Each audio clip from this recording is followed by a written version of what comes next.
चलिए, good morning students. हम लोगों ने वेदर के बारे में पढ़ा था। What is weather. ठीक है, तो वेदर जो है क्या होता है वो आपको बता दिया था। इसको इफ़ेक्ट करने वाले कौन कौन से जो कॉजेज़ हैं, और प्रैक्टिस ऑन फर्स्ट भी हमने कंप्लीट कर ली थी। आइए अब अपने दूसरे पार्ट पर चलें। Reach on the page number 102। ठीक है, land and sea breeze. Breeze आपको बताइए कौन सी हवाएं होती हैं। वो हवाएं जो अच्छी लगती हैं, ठंडी हवाएं होती हैं, धीरे धीरे बहती हैं, वो ब्रीज कहलाती हैं। ठीक है, तो land breeze and sea bridge हम पढ़ रहे हैं। लैंड ब्रीज क्या होती है? हम लोगों को पता है कि वाटर जो होता है वो बहुत धीरे धीरे गर्म होता है और बहुत धीरे धीरे ही ठंडा होता है ना।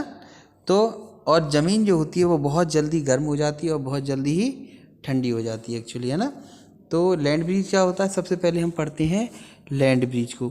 जब दिन होता है सुबह के समय, तो रात के सर्दी की वजह से या ठंड की वजह से पानी तो ठंडा रहता है, लेकिन ज़मीन बहुत जल्दी गर्म हो जाती है। उस समय क्या होता है, जब ज़मीन गर्म हो जाती है तो उसको छूने वाली जो हवा होती है वो गर्म हो जाती है। उसको छूने वाली हवा जब गर्म हो जाती है तो कैसी हो जाती है? लाइट हो जाती है, और लाइट हो जाने पर वो ऊपर की तरफ उड़ जाती है, और उसकी जगह को जो है ऑक्यूपाई करने के लिए समुद्र की तरफ से हवाएं उस ज़मीन पर आती हैं और उसको जो है ज़मीन से टच होती हैं और फिर दोबारा से गर्म होकर ऊपर चली जाती हैं। तो इस तरीके से एक सर्किल बन जाता है। तो ये क्या होता है, ऐसी हवाएं जो कूलर हवाएं आती हैं ज़मीन पर दिन के समय, वो क्या कहलाती हैं? हमारी सी ब्रीज कहलाती हैं। सी की तरफ से आ रही तो सी ब्रीज कहलाती हैं। लेकिन रात में क्या होता है, पूरे दिन की गर्मी की वजह से रात जो पानी वो गर्म हो जाता है और ज़मीन बहुत जल्दी ठंडी हो जाती है। तो अब जो वाटर की छूती हैं जो हवाएं वो गर्म हो जाती हैं और वो ऊपर की तरफ चलने लगती हैं। अब ज़मीन की तरफ से हवा जाती हैं और वो समुद्र के पानी से टकरा करके और धीरे धीरे ऊपर जाने लगती हैं। तो अब हवाएं कब चलती हैं? शाम के टाइम या रात के समय जो है कोस्टल एरिया जो होते हैं वहाँ हवा कहाँ? ज़मीन से समुद्र की तरफ चलती हैं। तो ऐसी हवाओं को क्या बोलते हैं? लैंड ब्रीज बोलते हैं। तो ये सी ब्रीज और लैंड ब्रीज जो है किसकी वजह से होता है?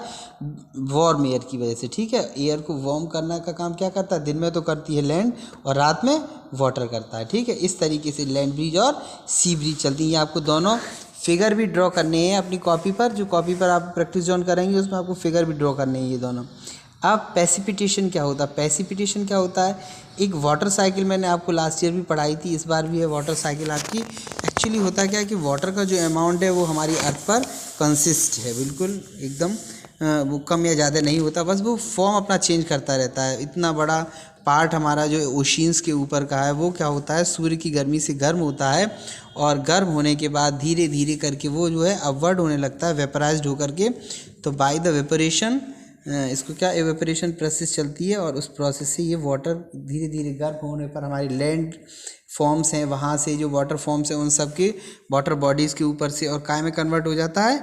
ये वेपर में कन्वर्ट होकर के और गर्म होता है, इसीलिए धीरे धीरे अपथरस्ट ऊपर की तरफ चलता चला जाता है। और वहाँ जा कर के एक ऐसी कंडीशन आती है वहाँ पर टेम्परेचर बहुत कम होता है, और उस समय क्या होता है, ये इसका कंडेंसेशन हो जाता है, और कंडेंसेशन होकर के क्या होता है, ये वाटर जो ड्रॉप्स हैं, जो वाटर वेपर होता है वो वाटर ड्रॉप्स में कन्वर्ट हो जाती हैं। और ये जो प्रोसेस होती है इसको क्या बोलते हैं?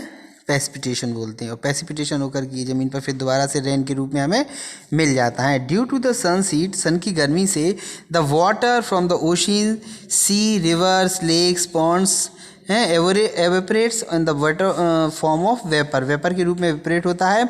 The water vapour rise up in the atmosphere, ये एटमॉस्फेयर में ऊपर की तरफ उड़ के जाती है। When it reaches as the cooler layer, जब ये ठंडी सतहों पर जाकर के एटमॉस्फेयर की मिलती है, the vapour cools down slowly, धीरे धीरे वो ठंडा होता जाता है। द वाटर वेपर कंडेंस, और वो बूंदों में चेंज होता है, यानी कन्वर्ट हो जाता है फिर लिक्विड में, in the form of tiny droplets, छोटी छोटी ड्रॉपलेट्स में, बूंदों में। These droplets combined together to form a clouds, ये आपस में जुड़ जाती हैं और बादलों का फॉर्मेशन करती हैं। When the clouds become too heavy, जब बहुत भारी हो जाती हैं ये बादल, विद द वाटर ड्रॉपलेट्स, छोटी छोटी बूंदों के साथ, दे pour down water from the rain, और वो प्योर फॉर्म का जो है वाटर का रेन के फॉर्म में ज़मीन पर फिर दोबारा आ जाते हैं, या जहाँ बहुत टेम्परेचर कम होता है वहाँ हेल के रूप में या स्नो के रूप में नीचे आ जाते हैं, और इस रेनफॉल में मिलीमीटर्स को हम नापते हैं। Name the process according in the following. अब देखिए कौन सी प्रोसेस हो रही है? During summers the water from the rivers and seas turns to water vapour. तो क्या हो गया हमारा, वेपराइजेशन हो गया, एवेपरेशन। फिर steam form when we heat the water of the pan. इसको क्या बोलते हैं, इसको जो हम अपने घरों में जो बनाते हैं हीट गर्म करके, उसको क्या बोलते हैं, बॉइलिंग। उसको बॉइलिंग बोलते हैं, उबालना पानी को। When we pour chill the soft drink in the gas glass, water droplets are from outside the glass. बाहर आ जाता है, वो क्या होता है हमारा, बाहर का जो गर्म पानी है वो आउटर वेपर जो होती है वो कूल होकर के फिर दोबारा से पानी की ड्रॉपलेट्स में कन्वर्ट हो जाती है, तो इसको क्या बोलते हैं, कंडेंसेशन बोलते हैं। ठीक है, तो पहले वाले में आएगा वेपरेशन, दूसरे वाले में आएगा बॉइलिंग और तीसरे वाले में कंडेंसेशन। ठीक है, इस तरीके से ये हमारा प्रैक्टिस जॉन सेकेंड कंप्लीट हुई। अब क्लाउड्स क्या होते हैं, वाटर क्लाउड्स।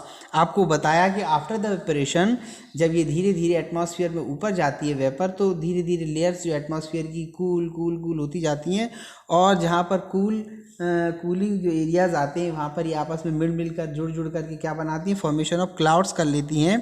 तो clouds are formed when the rising air cools हैं, जब ऊपर जाती हुई हवा ठंडी होती है।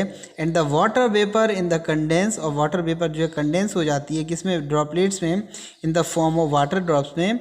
तो clouds consist the billions of tiny water droplets floating on the sky at the appear, और ये बिल्कुल हमारे ऊपर आकर के ये क्लाउड्स के रूप में दिखाई देने लगती हैं। डिफरेंट शेप और डिफरेंट साइज़ की होती हैं in the form. There are different type of clouds. बहुत तरह की क्लाउड्स होती हैं, bright sunny clouds, cloudy clouds, black clouds, है ना। तो अब उसके बाद कल हम पढ़ेंगे कि कितने तरह की क्लाउड्स होते हैं, ये हम कल पढ़ेंगे। ठीक है, चैप्टर नंबर 2। ओके।